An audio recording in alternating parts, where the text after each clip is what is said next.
This channel's content is strictly for educational and informational purpose and does not endorse or promote any form of violence, harm, illegal activities, self-injuries and communal disharmony. বৈঠকের পর এই মুহূর্তে সাংবাদিকদের মুখোমুখি সুকান্ত মজুমদার। সোনার তো অভাব নেই, শতাব্দী দিদির অভাব নেই, আমার মমতা দিদিরও সোনার অভাব নেই। বড় লোকের পার্টি, সোনার মেডেল ছাড়া আর কী দেবে? তবে এটা আবার এই সোনা জোগাড় করার জন্য আবার কোনো বৌদিকে যেন সোনা চুরি করতে না হয় বা সোনা পাচার করতে না হয়। তৃণমূলের কাছ থেকে তো এই ধরনের আচরণ অত্যন্ত স্বাভাবিক। অন্তঃসত্ত্বা মহিলার পেটে লাথি মারবে, কাউকে ধর্ষণ করবে, কারো হাত ধরে টানাটানি করবে, না করলে তৃণমূল কেন? তৃণমূল নামই হবে না। কোর কমিটির বৈঠকের বিষয় কোনো বিষয়বিন্দু বাইরে বলার যাবে না।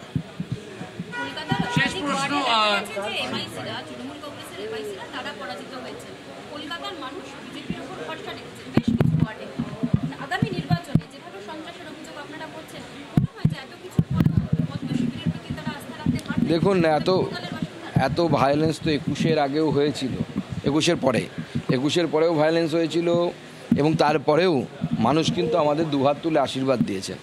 মানুষ গণতন্ত্রে সবসময় জায়গা খুঁজে নেয়। এই সরকার সম্পূর্ণভাবে ব্যর্থ।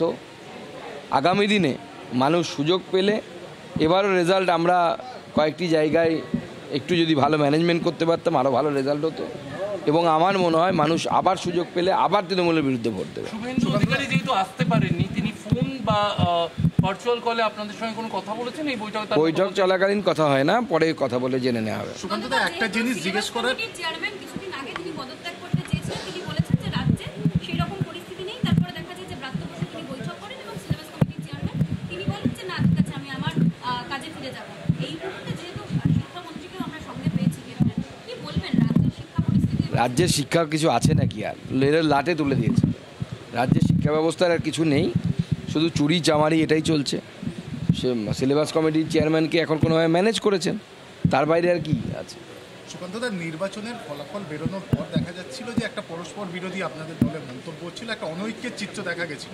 আজকের বৈঠকের পরে কি বলা যেতে পারে যে ঐক্যবদ্ধ বিজেপির চিত্র আগামী দিনে দেখা যাবে? বিজেপি ঐক্যবদ্ধই আছে। হারলে পরে মানুষের মনে অনেক দুঃখ কষ্ট থাকে, সবাই চেষ্টা করে বাইরে সেটাকে বলার।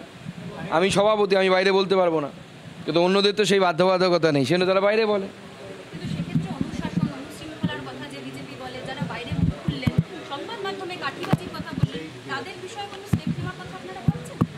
দেখুন, পার্টি সময়ের সাথে সাথে অনেক কিছু পরিবর্তন হয়, অনেক কিছু স্টেপ নেয়, সময় এলে বুঝতে পারবে। বাংলার আওয়াজ, বাঙালির আবেগ, জি 24 ঘন্টা।